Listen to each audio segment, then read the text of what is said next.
Para ikaw po ay laging mapera, masagana ang pamumuhay, may kaugnayan ng ating bigasan po. Kaya kailangan mga bossing ko ay alam nyo po ito at huwag na huwag nyo gagawin mga bossing ko. Na kung kayo po ay isa sa mga nagsasaing at kayo po ay yung mismong takalan po ninyo ay basta nyo na nihahagis na nakataob po ito, ang ibig sabihin po niyan, walang laman, walang pera, walang pambili ng pagkain.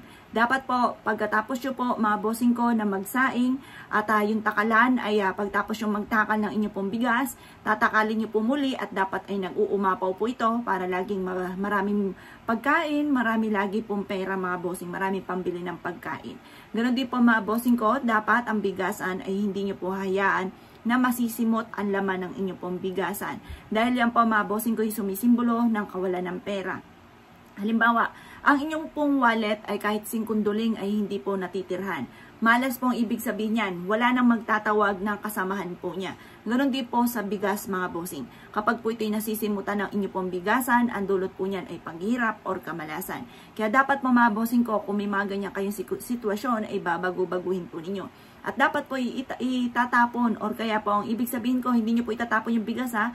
Ang ibig sabihin ko, magtatapon ka ng kapranggot. Kumbaga mag-aalay ka ng kapranggot sa kasaganahan or kaya sa mga good fairies. Upang sa ganon, kayo po isuklian din kumbaga may mabuti kayong kalooban, sinasama nyo po sila, susuklian ka rin ng kabutihan po nito para laging masagana ang inyo pong pamumuhay at para yung jumoin sa inyo habang kayo kumakain ay mga good fairies din.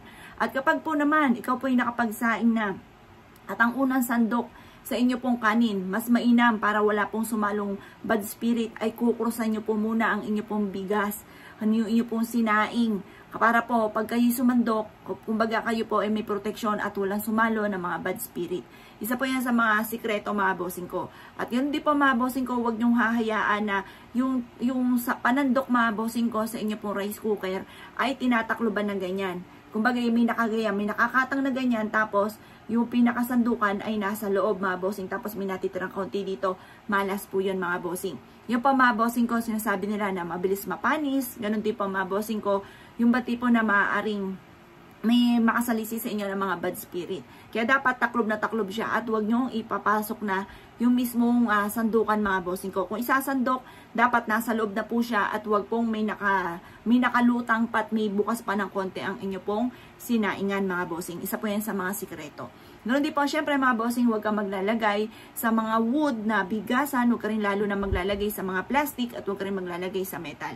Ang pinaka-the best na lagayan po mga bossing ko ng bigas, yung pong porcelain mga bossing, yung mga banga. Kasi yung mga bangang yan mga bossing ko, may tumutunog po yan sa loob. Yung tunog po niyan ang nagtatawag ng swerte, nagtatawag ng kasaganahan mga bossing. Yan po mga bossing ko, isa sa mga sikreto para lagi masagana ang pamumuhay. Lalagyan nyo rin ng 168 na nasa ampaw mga bossing ko sa ilalim ng bigasan. Sa kanyo po ilalagay mga bossing ko ang bigas mga bossing. Nagdudulot po yan ng kasaganahan ng swerte mga bossing. Kaya ako'y kinaniwala at nais nyo po yung gawin. Huwag ka na magpatumpik-tumpik pa. Subukan nyo po yan. Proven po yan mga bossing. At kung ikigagawa ng mga ganyang mga pamamaraan, asya mga boss, good luck po sa po lahat.